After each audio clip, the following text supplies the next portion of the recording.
ಸ್ನೇಹಿತರೆ, ನಮ್ಮ ಭಾರತ ದೇಶ ಇಂದು ಪ್ರತಿಯೊಂದು ಕ್ಷೇತ್ರದಲ್ಲೂ ಭರದಿಂದ ಮುಂದುವರಿಯುತ್ತಿದೆ ಅನ್ನೋದು ಇಡೀ ಪ್ರಪಂಚಕ್ಕೆ ಗೊತ್ತಿರುವ ವಿಷಯವೇ. ಆದರೆ ಒಂದು ಕಾಲದಲ್ಲಿ ಯುರೋಪ್, ಅಮೆರಿಕ ಪೂರ್ತಿ ಹಿಡಿತದಲ್ಲಿಟ್ಟುಕೊಂಡಿದ್ದ ಕ್ಷೇತ್ರಗಳಲ್ಲೂ ನಮ್ಮ ದೇಶ ಈಗ ನಂಬರ್ 1 ಸ್ಥಾನಕ್ಕೇರಿದೆ ಅನ್ನೋದು ಬಹಳ ಕಡಿಮೆ ಜನಕ್ಕೆ ತಿಳಿದಿದೆ.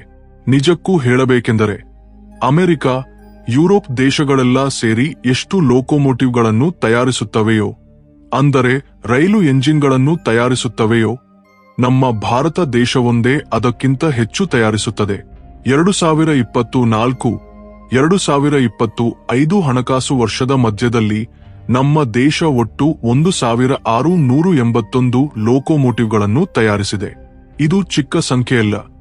ಇಷ್ಟು ದೊಡ್ಡ ಸಂಖ್ಯೆಯ ಎಂಜಿನ್ಗಳನ್ನು ಯಾವುದಾದರೂ ಚಿಕ್ಕ ದೇಶಕ್ಕೆ ಕೊಟ್ಟರೆ ಅವರ ರೈಲು ಸೇವೆಗಳು ಮತ್ತೊಂದು 150 ವರ್ಷಗಳ ಕಾಲ ತಡೆಯಿಲ್ಲದೆ ನಡೆಯುತ್ತಲೇ ಇರುತ್ತವೆ. ಉದಾಹರಣೆಗೆ ಬಾಂಗ್ಲಾದೇಶವನ್ನೇ ತೆಗೆದುಕೊಳ್ಳಿ. ಅಲ್ಲೀಗ ಕಷ್ಟಪಟ್ಟು ಕೇವಲ 187 ಲೋಕೋಮೋಟಿವ್ಗಳು ಮಾತ್ರ ಕೆಲಸ ಮಾಡುತ್ತಿವೆ. ಅಂದರೆ ನಮ್ಮ ಭಾರತ ದೇಶ ಕೇವಲ ಕೆಲವು ವಾರಗಳಲ್ಲಿ ತಯಾರಿಸುವುಗಳಿಂದಲೇ ಆ ದೇಶ ಪೂರ್ತಿ ನಡೆಯುತ್ತದೆ.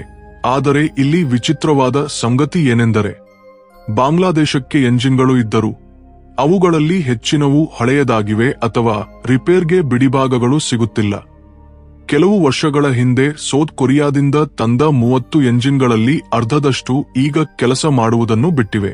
ಕಾರಣವೇನೆಂದರೆ ಅವುಗಳು ತುಂಬಾ ಅಡ್ವಾನ್ಸ್ ಟೆಕ್ನಾಲಜಿಯವುಗಳಾಗಿರುವುದರಿಂದ ಅವುಗಳನ್ನು ರಿಪೇರ್ ಮಾಡಲು ಬಾಂಗ್ಲಾದೇಶದ ಸಿಬ್ಬಂದಿಗೆ ತರಬೇತಿಯೇ ಇಲ್ಲ. ನಮ್ಮ ಭಾರತ ದೇಶ 2020-2023ನೇ ವರ್ಷದಲ್ಲಿ ಬಾಂಗ್ಲಾದೇಶಕ್ಕೆ ಒಟ್ಟು 30 ಡೀಸೆಲ್ ಲೋಕೋಮೋಟಿವ್ಗಳನ್ನು ಉಡುಗೊರೆಯಾಗಿ ಕೊಟ್ಟಿದೆ. ಈಗಲೂ ಅದೇ ಎಂಜಿನ್ಗಳು ಯಾವುದೇ ತೊಂದರೆಯಿಲ್ಲದೆ ಅಲ್ಲಿನ ರೈಲ್ವೆಯನ್ನು ನಡೆಸುತ್ತಿವೆ. ಯಾಕೆಂದರೆ ಅವು ಹಳೆಯದಾದರೂ ನಂಬಬಹುದಾದ ಭಾರತೀಯ ಡಿಸೈನ್ ಮೇಲೆ ನಿಂತಿವೆ. ಹೌದು, ಈಗ ನಮ್ಮ ಭಾರತ ದೇಶದಲ್ಲಿ ಡೀಸೆಲ್ ಎಂಜಿನ್ಗಳ ತಯಾರಿಕೆ ತುಂಬಾ ಕಡಿಮೆಯಾಗಿದೆ. ಯಾಕೆಂದರೆ ದೇಶ ಎಲೆಕ್ಟ್ರಿಕ್ ಹೈಸ್ಪೀಡ್ ಟೆಕ್ನಾಲಜಿಯ ಕಡೆಗೆ ಹೆಚ್ಚು ಒಲವು ತೋರುತ್ತಿದೆ. ಇದರಿಂದ ನಮ್ಮ ಭಾರತ ದೇಶ ಈಗ ಈ ಹಳೆಯ ಎಂಜಿನ್ಗಳ ಬಿಡಿಭಾಗಗಳನ್ನು ಸರಬರಾಜು ಮಾಡುವುದರಲ್ಲಿ ಸ್ವಲ್ಪ ಕಷ್ಟಪಡುತ್ತಿದೆ. ಆದರೆ ಇಲ್ಲಿ ಒಂದು ಮುಖ್ಯ ಪ್ರಶ್ನೆ ಏನೆಂದರೆ, ನಮ್ಮ ಭಾರತ ದೇಶ ತನ್ನ ನೆರೆಯ ದೇಶಕ್ಕೆ ಕೋಟಿ ಮೌಲ್ಯದ ಯಂತ್ರಗಳನ್ನು ಉಡುಗೊರೆಯಾಗಿ ಕೊಡುತ್ತಿರುವಾಗ ಅದಕ್ಕೆ ಬದಲಿಗೆ ಏನಾದರೂ ಹಿಂದಿರುಗಿ ಪಡೆದಿದೆಯೇ? ಯಾಕೆಂದರೆ ಬಾಂಗ್ಲಾದೇಶಕ್ಕೆ ಹೊಸ ಲೋಕೋಮೋಟಿವ್ಗಳು ಅಥವಾ ರೈಲು ಕೋಚ್ಗಳನ್ನು ಖರೀದಿಸುವ ಅಗತ್ಯ ಬಂದಾಗಲೆಲ್ಲ ಆ ಆರ್ಡರ್ ನಮ್ಮ ಭಾರತ ದೇಶಕ್ಕೆ ಕೊಡದೆ ಸೌತ್ ಕೊರಿಯಾ ಅಥವಾ ಇಂಡೋನೇಷಿಯಾಕ್ಕೆ ಕೊಟ್ಟುಬಿಡುತ್ತದೆ. ಅಷ್ಟೇ ಅಲ್ಲ, ಹಿಂದಿನ ವರ್ಷ ಬಾಂಗ್ಲಾದೇಶಕ್ಕೆ ರೈಲು ಚಕ್ರಗಳ ಸೆಟ್ಗಳು ಬೇಕಿದ್ದಾಗ ಅವರು ಒಂದು ದೊಡ್ಡ ಆರ್ಡರ್ ಅನ್ನು ಚೈನೀಸ್ ಕಂಪನಿಗಳಿಗೆ ಕೊಟ್ಟುಬಿಟ್ಟರು. ಅಂದರೆ ಸಹಾಯ ನಮ್ಮ ಭಾರತ ದೇಶ ಮಾಡಿದರೆ ಆ ಲಾಭವನ್ನು ಮಾತ್ರ ಚೈನಾ, ಕೊರಿಯಾ ಹೀರಿಕೊಳ್ಳುತ್ತಿವೆ. ಆದರೂ ನಮ್ಮ ಭಾರತ ದೇಶ ಇದೆಲ್ಲ ಯಾಕೆ ಮಾಡುತ್ತದೆಂದರೆ ರಾಜತಾಂತ್ರಿಕವಾಗಿಯೂ ತಯಾರಿಕೆ ಕ್ಷೇತ್ರದಲ್ಲೂ ಈ ಪ್ರದೇಶದಲ್ಲಿ ತನ್ನ ಹಿಡಿತವನ್ನು, ವಿಶ್ವಾಸಾರ್ಹತೆಯನ್ನು ಕಾಪಾಡಿಕೊಳ್ಳುವುದಕ್ಕಾಗಿ. ಇದೇ ಶಕ್ತಿ ಈಗ ಭಾರತ ದೇಶಕ್ಕೆ ವೈದ್ಯಕೀಯ ಕ್ಷೇತ್ರದಲ್ಲೂ ಕಾಣುತ್ತಿದೆ. ರೈಲ್ವೆ ಕ್ಷೇತ್ರದಲ್ಲಿ ನಮ್ಮ ಭಾರತ ದೇಶ ಪ್ರಪಂಚವನ್ನು ಹೇಗೆ ಹಿಂದಕ್ಕೆ ತಳ್ಳಿದೆಯೆಂದು ತಿಳಿದುಕೊಂಡಿರಿ. ಅದೇ ರೀತಿ ವೈದ್ಯಕೀಯ ಕ್ಷೇತ್ರದಲ್ಲೂ ನಮ್ಮ ಭಾರತ ದೇಶ ಈಗ ವೇಗವಾಗಿ ಸ್ವಾವಲಂಬನೆ ಸಾಧಿಸುತ್ತಿದೆ ಅನ್ನೋದು ತಿಳಿದರೆ ನೀವು ಆಶ್ಚರ್ಯಪಡುತ್ತೀರಿ. ಆದರೆ ಒಂದು ಚಿಕ್ಕ ವಿಷಯದಲ್ಲಿ ಈ ಉದ್ಯಮದಲ್ಲಿ ನಮ್ಮ ಭಾರತ ದೇಶಕ್ಕಿಂತ ಒಂದು ನೆರೆಯ ದೇಶ ಮುಂದಿತ್ತು.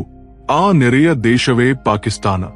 ಆದರೆ ಅದು ಹೇಗೆ ಸಾಧ್ಯವಾಯಿತು ಮತ್ತು ಈಗ ಭಾರತ ದೇಶ ಆ ಅಂತರವನ್ನು ಹೇಗೆ ಸರಿಪಡಿಸುತ್ತಿದೆ?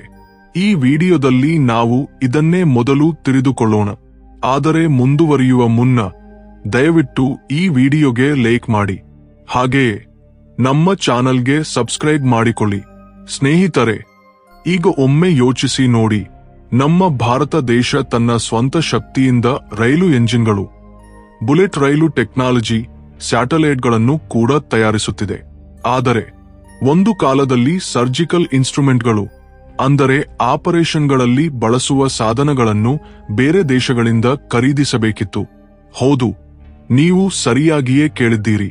ಆಪರೇಷನ್ ಥಿಯೇಟರ್ನಲ್ಲಿ ಡಾಕ್ಟರ್ ಕೈಯಲ್ಲಿ ಕಾಣುವ ಕತ್ತರಿ, ಥೋರ್ಸೆಪ್ಸ್, ಸೂಜಿಗಳು, ಕ್ಲಾಂಪ್ಗಳು ಅಥವಾ ಸ್ಕ್ಯಾಲ್ಪೆಲ್ ಇತ್ಯಾದಿ ಹೃದಯ ಆಪರೇಷನ್ ಆಗಲಿ ಅಥವಾ ಚಿಕ್ಕ ಹೊಲಿಗೆ ಹಾಕುವ ಪ್ರಕ್ರಿಯೆ ಆಗಲಿ ಪ್ರತಿ ಸರ್ಜರಿಯಲ್ಲೂ ಇವುಗಳನ್ನು ಬಳಸುತ್ತಾರೆ. ಆದರೆ ವಿಚಿತ್ರವೇನೆಂದರೆ ಇಷ್ಟು ಅಗತ್ಯವಾದ ವೈದ್ಯಕೀಯ ಸಾಧನಗಳ ವಿಷಯದಲ್ಲಿ ಪಾಕಿಸ್ತಾನದ ಒಂದು ಪ್ರದೇಶ ಭಾರತ ದೇಶಕ್ಕಿಂತ ಮುಂದಿತ್ತು. ಅದೇ ಪಾಕಿಸ್ತಾನದ ಸಿಯಾಲ್ಕೋಟ್ ನಗರ. ಸ್ವಾತಂತ್ರ್ಯ ಬರೋ ಮುನ್ನ ಬ್ರಿಟಿಷ್ ಸರ್ಕಾರ ಲೋಹ ಉದ್ಯಮಕ್ಕೆ ಕೇಂದ್ರವಾಗಿ ಅಭಿವೃದ್ಧಿಪಡಿಸಿದ ಸ್ಥಳವಿದು. ಅಂದು ಸಿಯಾಲ್ಕೋಟ್ನಿಂದ ಬ್ರಿಟಿಷ್ ಸಾಮ್ರಾಜ್ಯ ಇಡೀ ಪ್ರಪಂಚಕ್ಕೆ ವೈದ್ಯಕೀಯ ಸಾಧನಗಳನ್ನು ರಫ್ತು ಮಾಡುತ್ತಿತ್ತು. ಆದರೆ 17 ಆಗಸ್ಟ್ 1547 ನಂತರ ಈ ಪ್ರದೇಶ ಪಾಕಿಸ್ತಾನಕ್ಕೆ ಹೋದ ಕಾರಣ ಭಾರತ ದೇಶದಲ್ಲಿದ್ದ ಆ ಹಳೆಯ ಲೋಹ ಉದ್ಯಮದ ದೊಡ್ಡ ಭಾಗ ಅಲ್ಲೇ ಉಳಿದು ಹೋಯಿತು. ನಿಧಾನವಾಗಿ ಸಿಯಾಲ್ಕೋಟ್ ಸ್ವಂತವಾಗಿ ಒಂದು ದೊಡ್ಡ ಸರ್ಜಿಕಲ್ ಇನ್ಸ್ಟ್ರುಮೆಂಟ್ಗಳ ಉದ್ಯಮವನ್ನು ಸ್ಥಾಪಿಸಿತು. ಈಗಿನ ಪರಿಸ್ಥಿತಿ ಏನೆಂದರೆ ಪಾಕಿಸ್ತಾನದಲ್ಲಿ ತಯಾರಾಗುವ ಸರ್ಜಿಕಲ್ ಇನ್ಸ್ಟ್ರುಮೆಂಟ್ಗಳಲ್ಲಿ ಸುಮಾರು 95% ರಫ್ತು ಆಗುತ್ತದೆ. ಅಂದರೆ ಪಾಕಿಸ್ತಾನದಲ್ಲಿ ತಯಾರಾದವುಗಳನ್ನು ಅವರ ದೇಶದ ಅಗತ್ಯಕ್ಕಿಂತ ಯುರೋಪ್ಗೆ, ಏಷ್ಯಾಕ್ಕೆ ಹೆಚ್ಚು ಮಾರುತ್ತಾರೆ. ಒಂದು ಕಾಲದಲ್ಲಿ ಭಾರತ ದೇಶದ ಆಸ್ಪತ್ರೆಗಳು ಆ ಸಾಧನಗಳ ಮೇಲೆಯೇ ಅವಲಂಬಿತವಾಗಿದ್ದವು. 2015 ಮುನ್ನವರೆಗೂ ಭಾರತ ದೇಶ ತನ್ನ ಸರ್ಜಿಕಲ್ ಇನ್ಸ್ಟ್ರುಮೆಂಟ್ಗಳಲ್ಲಿ 85% ಪಾಕಿಸ್ತಾನದಿಂದ ಆಮದು ಮಾಡಿಕೊಳ್ಳುತ್ತಿತ್ತು. ಆದರೆ ನಂತರ ಪುಲ್ವಾಮಾ ದಾಳಿ ಸಂಭವಿಸಿತು. ಅದರ ನಂತರ ಭಾರತ ದೇಶ ಪಾಕಿಸ್ತಾನದಿಂದ ಇಂತಹ ವೈದ್ಯಕೀಯ ಸಾಧನಗಳ ಆಮದನ್ನು ಪೂರ್ತಿ ನಿಲ್ಲಿಸಿತು. ಈಗ ಭಾರತ ದೇಶ ತನ್ನ ಮಾರ್ಗವನ್ನು ಬದಲಿಸಿಕೊಂಡಿದೆ. ಪಾಕಿಸ್ತಾನದಿಂದ ಅಲ್ಲದೆ ಜರ್ಮನಿ, ಚೈನಾ, ಯುರೋಪಿಯನ್ ದೇಶಗಳಿಂದ ಸರ್ಜಿಕಲ್ ಸಾಧನಗಳನ್ನು ಆಮದು ಮಾಡಿಕೊಳ್ಳಲು ಆರಂಭಿಸಿದೆ. ಆದರೆ ಕಥೆ ಇಲ್ಲಿಗೆ ಮುಗಿಯಲಿಲ್ಲ. ಯಾಕೆಂದರೆ ಈಗಲೂ ಅನೇಕ ದೇಶಗಳು ಪಾಕಿಸ್ತಾನದಿಂದ ಆ ಸಾಧನಗಳನ್ನು ಖರೀದಿಸಿ ನಮಗೆ ಸರಬರಾಜು ಮಾಡುತ್ತಿವೆ. ಅಂದರೆ ಹೆಸರಿಗೆ ಜರ್ಮನಿ ಅಥವಾ ಫ್ರಾನ್ಸ್ ಅಂತಿರುತ್ತದೆ.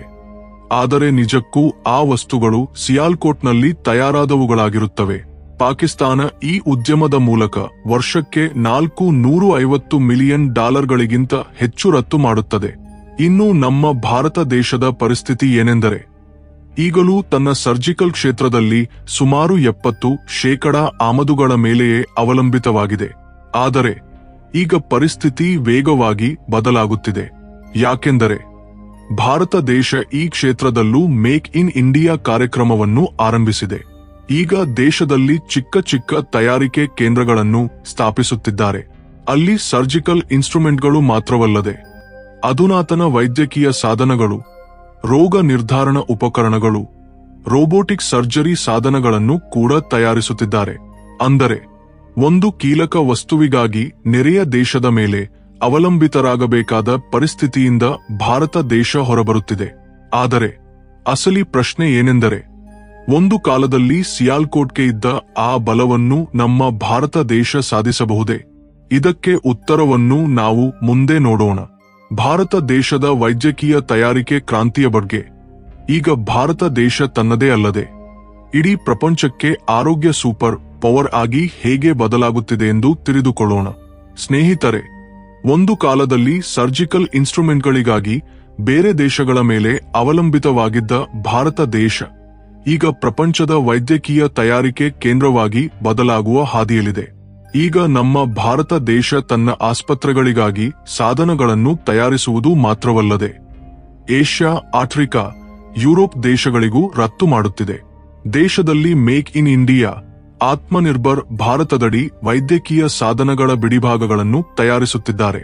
ಇದಕ್ಕೆ ಸಾವಿರಾರು ಹೊಸ ಕಂಪನಿಗಳು ಸೇರುತ್ತಿವೆ. ಕೇವಲ ಔಷಧಗಳಿಗೆ ಮಾತ್ರವಲ್ಲದೆ ವೈದ್ಯಕೀಯ ಸಾಧನಗಳಿಗೂ ಭಾರತ ದೇಶವನ್ನು ಪ್ರಪಂಚದ ಗುರುವನ್ನಾಗಿ ಮಾಡುವುದೇ ಅವರ ಗುರಿ.